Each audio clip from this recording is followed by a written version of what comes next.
톨스토이가 쓴 소설 중에 사람에게는 얼마만큼의 땅이 필요한가라고 하는 제목의 소설이 있습니다. 한번 물어봅시다. 여러분들 사람에게는 얼마만큼의 땅이 필요할 것 같아? 여러분들 생각에. 예? 이 소설의 이야기 내용이 이래요. 주인공인 바움이라고 하는 농부가 있는데 이 농부에게는 간절한 소원이 있어요. 뭐냐면 비옥하고 넓은 땅을 소유해서 마음껏 농사를 짓는 게 이 사람에게는 소원이에요. 그런데 어느 날 바움이라고 하는 이 농부가 소원을 이룰 기회를 얻게 돼. 근처에 있는 한 동네에서 땅을 파는데 하루치 땅이 1,000루블이야. 하루치 땅이라는 건 얼만큼의 땅이냐면 해가 뜰 때 출발을 해서 하루 종일 걸어서 닿는 곳, 그곳이 하루치 땅이에요. 그러니까 많이 가면 많이 갈수록 어때요? 더 큰 땅을 차지할 수 있는 거예요. 근데 조건이 있어요. 가되 해가 지기 전에 출발했던 곳으로 반드시 돌아와야 돼. 그러니까 이 바움이라는 농부는 조금이라도 더 큰 땅을 차지하기 위해서 해가 뜨자마자 여기 땅 하고 출발을 해요. 여러분들 날씨는 무덥고 땀은 뻘뻘 나도 쉴 수가 있어 없어? 에? 쉴 시간이 아깝지. 밥 먹는 것도 아깝지. 그렇잖아요. 조금이라도 더 많은 땅을 차지하기 위해서 땀을 흘리면서 쉬지도 않고 힘든데도 배고픈데도 먹지 않고 걸어가는 거예요.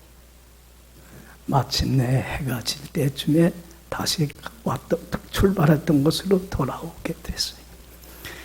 바라던 큰 넓은 비옥한 땅을 소유하게 돼서 안 됐어요. 얼마나 좋아.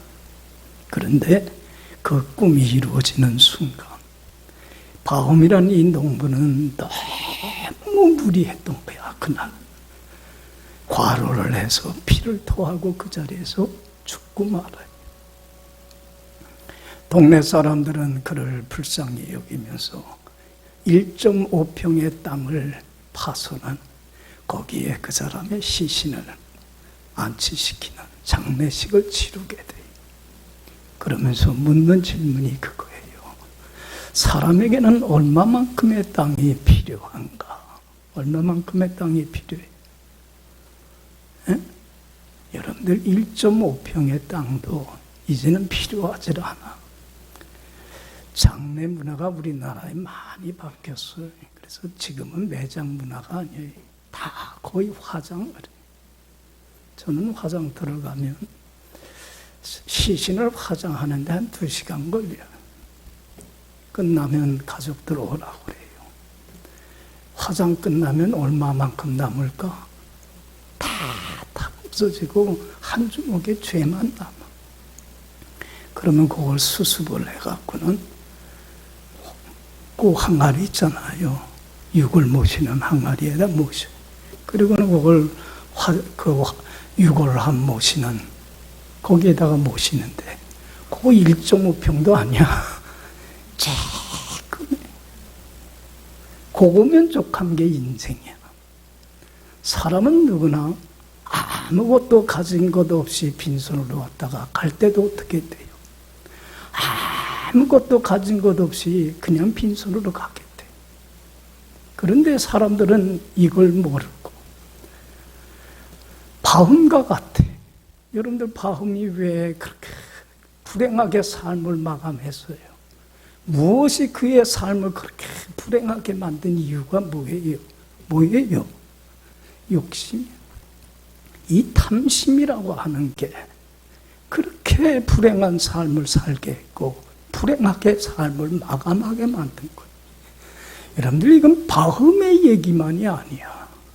우리 모든 많은 사람들, 저를 포함해서 모든 사람들에게 그 욕심이라는 거, 이게 왜 이렇게 많은지, 그게 사람을 참 불행하게 만들어요.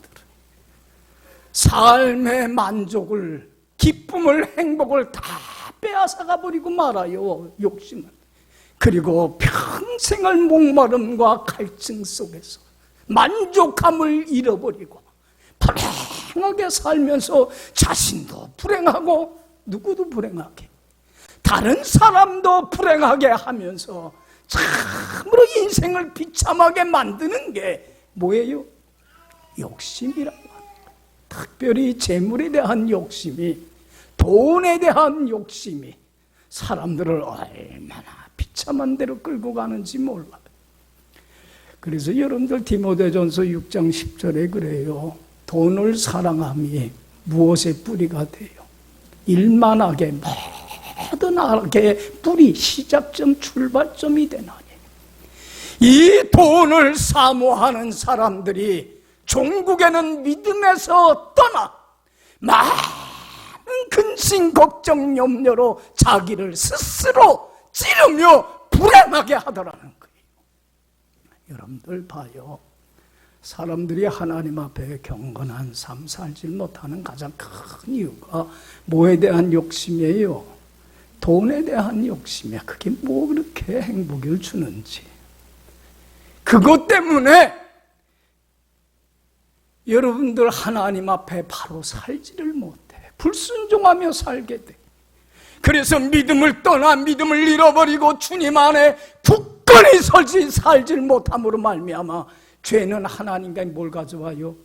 관계의 단절을 가져와서 영적으로 병들고 침체하게 하다가 종국에는 생명의 근원이신 주님으로부터 버림받는 영적인 죽음을 맞게 되면 주님 주시는 그 기쁨과 행복은 다 사라지고 근심, 걱정, 염려, 불안, 두려움, 시기, 질투, 탐욕에 사로잡혀서 평생을 만족함이 없이 늘 불만족 속에서, 불평 속에서, 목마름과 갈증 속에서 자기도 불행하고 주위에 있는 사람까지도 불행하게 살아요. 참 어리석음의 인생. 여러분들, 그래서 야고보서 1장 15절에 그래요. 욕심이 잉태한 증모를 낳고 불순종하는 죄를 낳게 되고, 죄 문제를 해결하지 못하면 암덩어리처럼 죄가 어떻게 돼요? 장성해서 점점 커가게 되고, 종국의 죄는 뭐를 낳느니라? 사망을. 생명의 근원이며 생명의 떡이시며 우리에게 참 만족을 주실 하나님으로부터 버림받게 되는 영적인 죽음의 불행을, 비극을 스스로 자초를 하게 되더라는 거예요. 이게 욕심의 말로야. 그래서 어느 코미디언이 이런 얘기를 하는데 참 공감을 가요. 하나님이 첫사람인 아담과 하와를 만들었을 때 왜 옷을 만들어 입혀주지를 않고 벌거벗고 지내게 했을까? 이유가 뭘까? 왜 그랬을 것 같아요? 왜 옷을 안 입혀주셨을까? 옷을 만들어 입혀주면 주머니를 만들어 달라고 요구를 하게 될 것이고, 또 주머니를 만들어주면 주머니에 뭐를 가득 채워달라고? 돈을 가득 채워달라고 요구할 것을 알기 때문에 옷을 만들어주질 않았다. 사람의 욕심을 풍자적으로 얘기를 하는 거예요. 여러분들, 그래서 탈무드에는 이런 말이 있어요. 돈이라고 하는 것은 바닷물과 똑같은 거다. 여러분들, 바닷물은 마시면 시원해요, 안 해요? 더 목마름과 갈증을 가져오는 것처럼 재물이라고 하는 건요, 만족 못 줘요. 행복 못 줘요. 더 목마름과 더 갈증을 여러분들 더 큰 욕심을 만들어낼 뿐이에요. 그런데도 오늘날 많은 사람들은 이 욕심을 내버리지를 못하고 살아가요. 그래서 욕심의 노예가 되고 욕심의 종이 되고 욕심의 탐욕의 감옥에 갇혀서 평생을 거기에서 벗어나질 못하고 네, 불만족 속에서 불평 원망을 합니다. 행복한 삶을 잃어버리고 살아가고 있어요. 참 인간의 어리석고 우둔함이에요. 여러분, 사람들이 욕심에서 벗어나지 못하는 이유가 뭐일 것 같아요? 그래서 정말로 만족함이 없이 행복함이 없이 살아가는 가장 큰 이유가 어디에 있는 것 같아요? 우리는 그 근본적인 원인을 알아야 돼. 이건 모르면 문제 해결이 안 돼. 여러분들, 내가 몸이 아프면 근본적인 왜 아픈지 원인을 찾아내야 돼, 안 찾아내야 돼? 찾아내야 근본적인 치료가 되는 거지. 여러분들 그 원인 모르고 고치려고 하면 병은 더 악화되고 종국에는 여러분들 치료를 할 수 없게 되는 거예요. 예전에도 얘기를 했지만 참 이 이솝의 우화 중에 이런 얘기가 있어요. 참 이게 우리 인간의 모습이야. 동네 사람들이 공동으로 경작하는 논이 있었어요. 동네 사람들이 함께 모여서 어린 모를 심었어요. 그런데 그 논에 우렁이 생기다 보니까 그 동네 숲에 사는 황새들이 날라와 갖고는 그 우렁을 집어먹다 보니까 어린 심어놓은 모들을 어떻게 해요? 황새들이 밟아. 그러니까 농사를 망치게 생겼어. 그래서 동네 사람들이 모여서 대책회의를 했어요. 어떻게 하면 이 문제를 해결할까? 그래서 생각해낸 방법이 어린 두 아이들에게 긴 장대를 줘갖고는 황새가 날라오면 쫓아내자 그랬어. 그러니까 이 아이들이 논에 들어가갖고는 황새를 쫓아내요. 황새는 쫓아냈는데 어떻게 됐어요? 어린 모는 어떻게 됐어요? 더 밟아갖고 도망치고 말았어요. 문제가 해결이 안 돼. 그러니까 또 대책회의를 해. 어떻게 이 문제를 해결할까?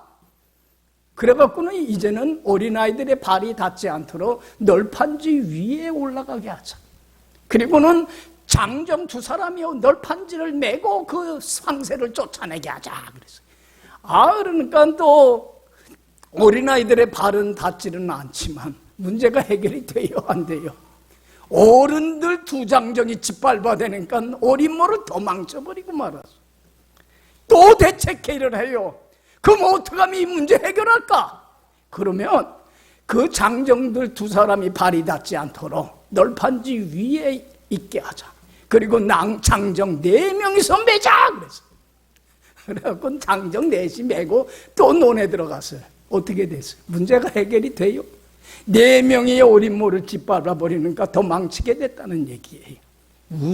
우화의 얘기지만 여러분들, 황새가 날라오는 근본적인 문제는 뭐예요? 우렁 아니에요. 그럼 뭐만 잡아내면 돼? 우렁만 잡아내면 되잖아. 그 근본적인 해결책을 생각 안 하고 다른 방법으로 해결하려고 하니까 문제가 더 복잡해지는 거예요. 왜 많은 사람들이 욕심의 노예가 돼서 만족함이 없이 늘 목마름과 갈증 속에서 불평 속에 살아가요? 근본적인 이유가 어디 있는 거예요? 근본적인 이유를 인정해야 돼. 여러분들 여기 봐요.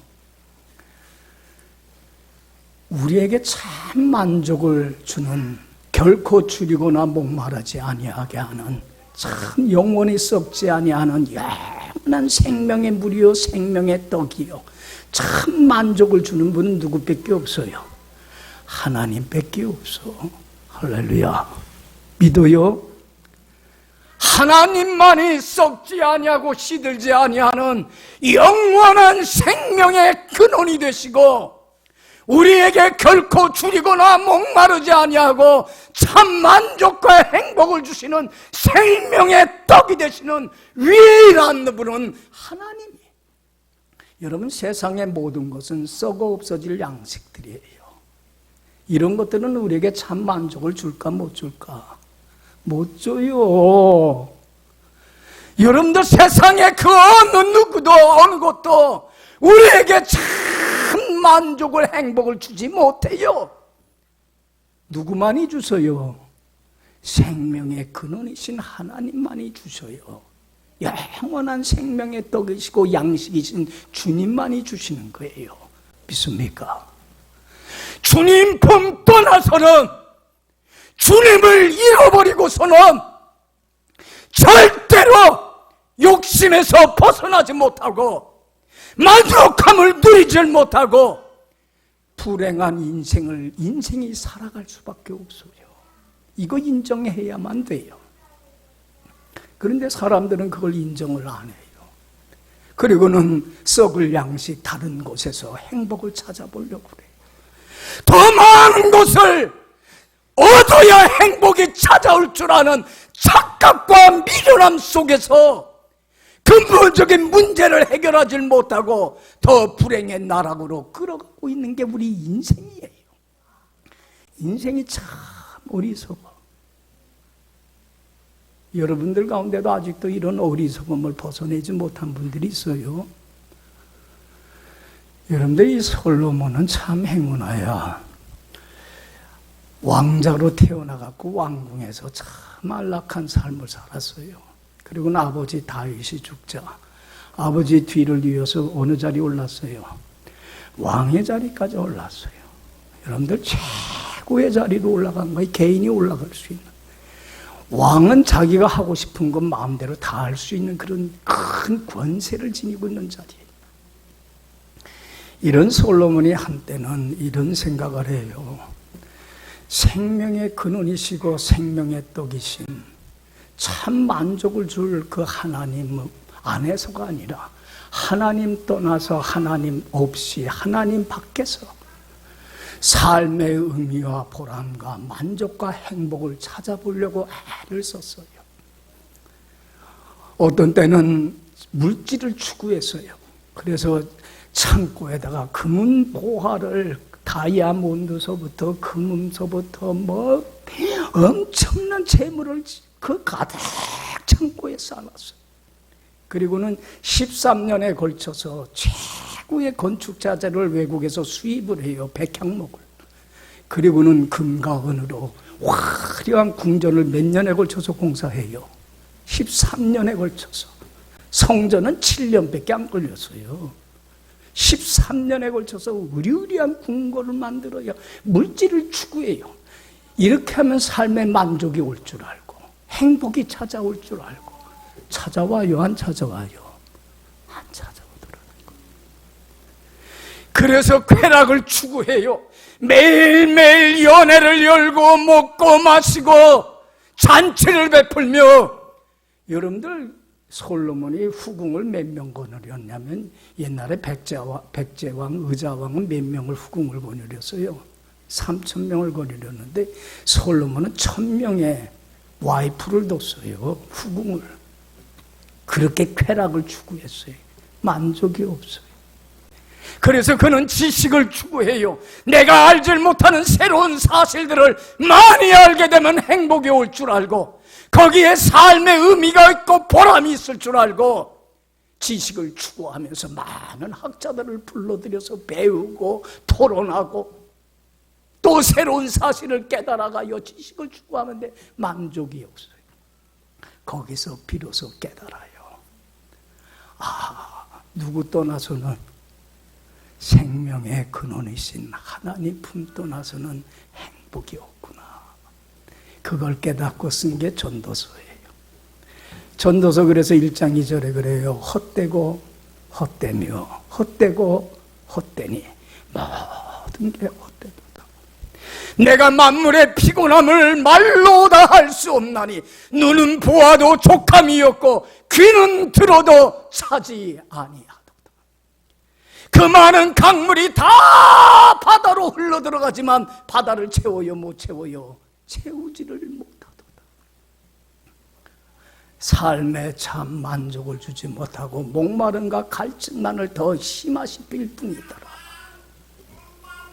여러분들 그걸 깨닫고 자기가 깨달은 걸 후손들에게 배워주기 위해서 전도서를 기록한 거예요. 그리고는 결론이 그거예요. 일의 결국을 너희가 다 들었으니 하나님을 경외하고 그 명령을 지킬지어다. 이것이 사람의 본분입니다. 주인이신 하나님께 전사 맡기고 순종하며 주님 안에 살아가는 것, 생명의 떡이신 주님 안에, 생명의 물이신 주님 안에, 생명의 근원이신 주님 안에, 썩지 아니하시는 생명의 영원한 근원이신 주님 안에 사는 게 행복이더라. 할렐루야. 근데 사람들이 이걸 알아요? 몰라요? 알아요? 몰라요? 아무리 오랜 세월이 지나가도요, 몰라. 똑같은 역사가 또 되풀이되고 지금도 되풀이되고 있어. 여러분들의 삶 속에서도 똑같이 되풀이되고 있어. 늘 만족이 없어. 여러분들 이사야 선지자 시대 때도 마찬가지예요. 전도서를 통해서 그 솔로몬이 깨달은 걸 얘기를 하지만 깨닫는 자가 없으니까 똑같은 역사가 되풀이돼요. 그래서 하나님 품 떠나서 다른 곳에서 삶의 보람과 의미를 찾아서 이스라엘 백성들이 살기 때문에 항상 목마름과 갈증 속에서 만족이 없이 불행한 삶을 살고 있는 이들을 향하여서 하나님이 이사야 선지자를 통해서 하시는 말씀이 오늘 본문 말씀이에요. 1절, 2절 다 같이 읽어봐요. 여러분들 1절, 2절 다 같이 읽어봅시다. 오라 너희 모든 목마른 자들아 물러 나아오라.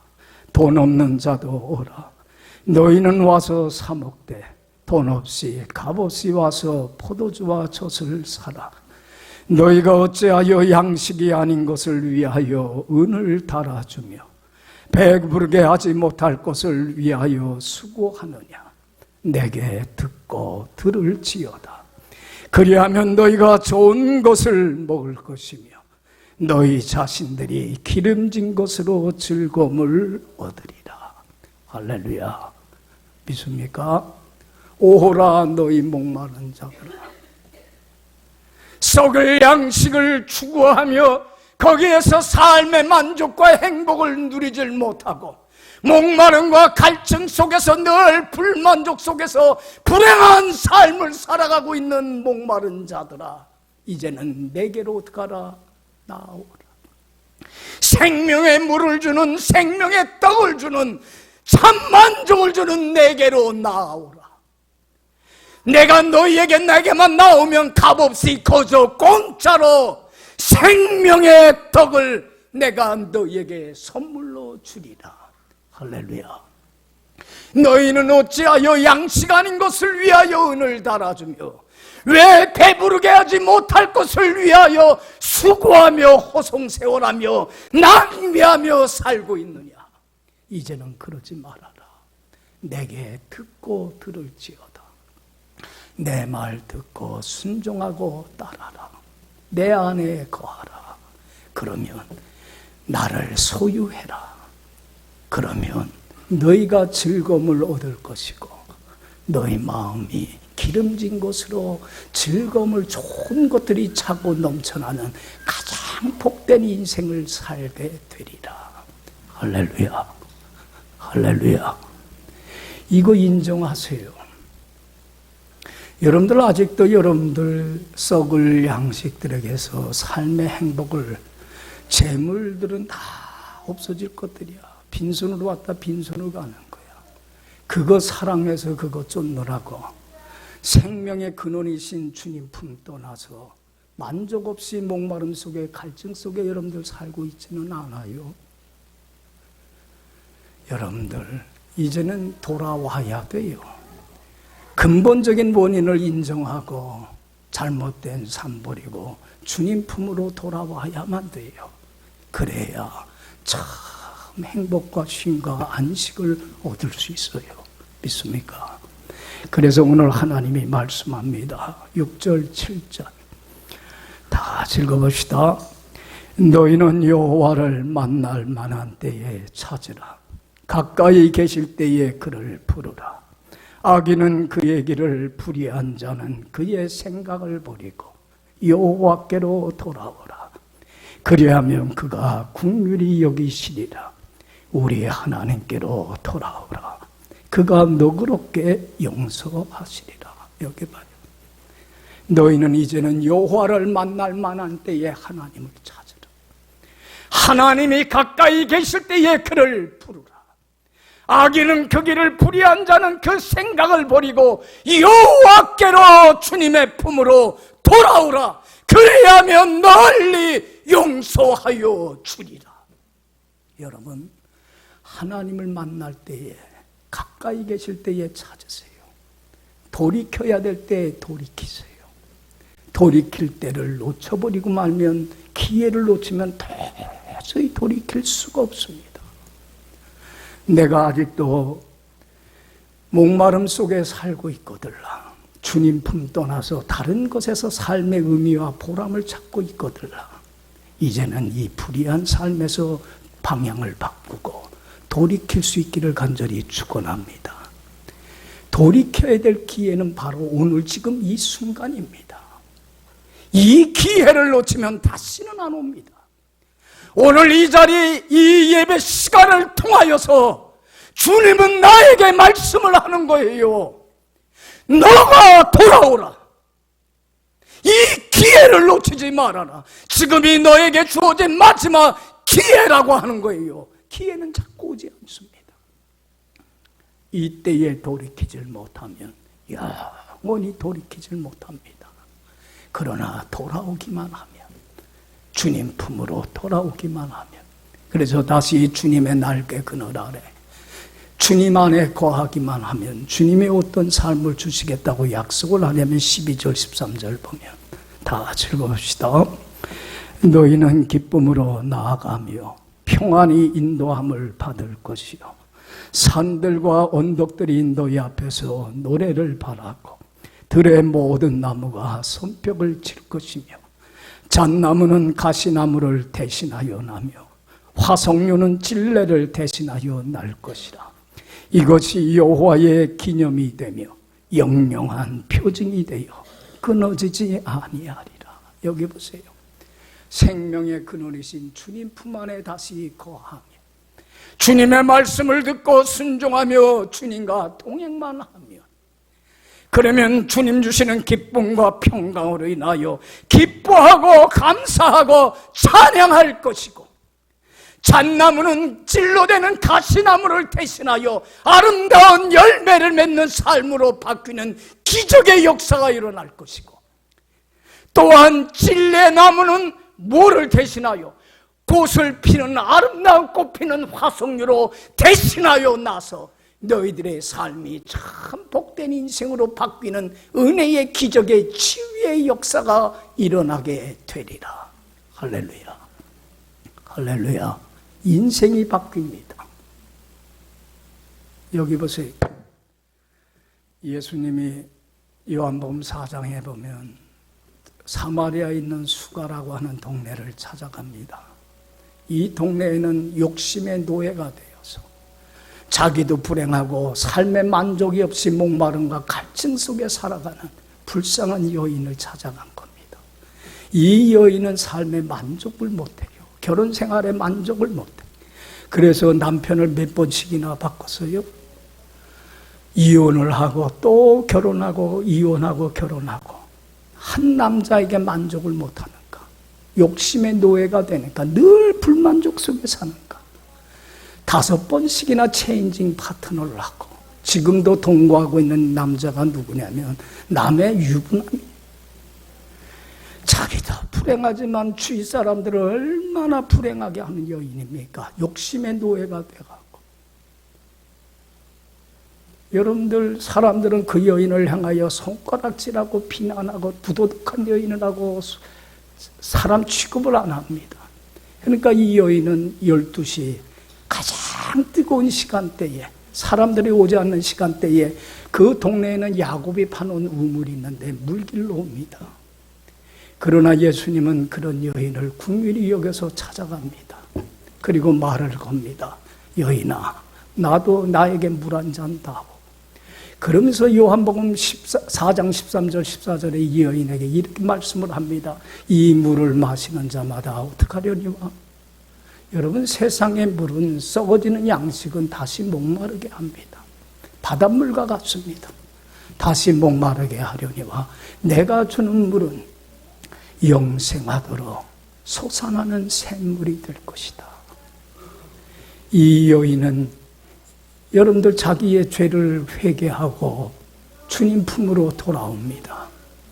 생명의 근원이시고 생명의 떡이신 하나님 떠나서 다른 곳에서 삶의 행복을, 만족을 찾았던 어리석고 미련한 삶을 청산을 합니다. 그리고 주님을 따릅니다. 여러분, 정말 그 배에서는 생수의 기쁨의 행복의 강물이 차고 넘쳐나면서 가시나무가 뭐를 대신해서 나고, 잣나무가 가시나무를 대신해서 나고, 화석류가 아름다운 꽃을 피는 나무가 찔레를 대신해서 나는 인생이 바뀌는 기적의 역사가 일어나게 됩니다. 할렐루야. 예수님은 요한복음 6장 35절에 말씀합니다. 나는 생명의 떡이니 내게 오는 자는 결코 줄이지 아니할 것이요 나를 믿는 자는 영원히 목마르지 아니하리라. 할렐루야. 위대한 생명의 떡, 생명의 물은 하나님 한 분 주님밖에 없습니다. 주님 말씀 믿고 따르고 순종하며 주님 안에 살아가 보세요. 예수님의 말씀한 대로 요한복음 7장 37절에 말씀합니다. 누구든지 목마르거든 내게로 와서 마시라. 나를 믿는 자는 성경의 이름과 같이 그 배에서 무엇이 생수에 결코 줄이거나 목마르지 않은 생명의 기쁨의 은혜의 강물이 차고 넘치게 되리라. 할렐루야. 할렐루야. 여러분, 어거스틴도 한때는 하나님 품 떠나서 세상에서 다른 곳에서 삶의 의미와 보람과 행복을 찾았습니다. 그러다가 마니교라고 하는 이단에까지도 빠지고 침취하며 살았습니다. 하나님의 은혜로 여호와를 만날 만할 때에, 하나님이 가까이 계실 때에 하나님을 찾으며 주님 품으로 돌아왔습니다. 그리고는 참회록이라고 하는 책을 쓰고서 거기에 첫 페이지에 뭐라고 썼냐면, 내가 주님 품 안에 돌아와 쉬기까지에는 결코 안식이 없었습니다. 어디에만이 안식이 있어요? 주님 품 안에만이 안식이 있습니다. 어거스틴은 평생 주님의 말씀 듣고 순종하고 따르며 주님과 동행하며 생명의 떡이신 주님 한 분만으로만 만족하며 살았습니다. 어느 날 어거스틴이 성경 보고 기도하다가 잠깐 잠들었을 때에 하나님이 나타나서 어거스틴에게 묻습니다. 어거스틴아, 네 소원이 뭐니? 내가 들어주마. 그때에 어거스틴은 잠자는 중에서도 꿈에 하나님께 이렇게 대답을 했습니다. 하나님, 저는 더 이상 필요한 것이 없습니다. 주님 한 분이면 족합니다. 할렐루야. 여러분, 주님 한 분이면 족합니까?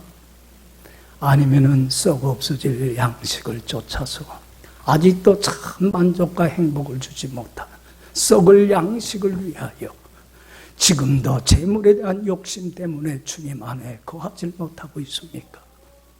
이제는 어리석고 미련했던 우둔한 삶들 청산하고 주님께로 돌아오시길 바랍니다. 그리고 주님 안에 거하십시오. 주님만이 참 우리에게 행복을 주시고 우리의 인생을 바꿔놓는 큰 역사를 이루어 가십니다. 할렐루야. 기도합시다.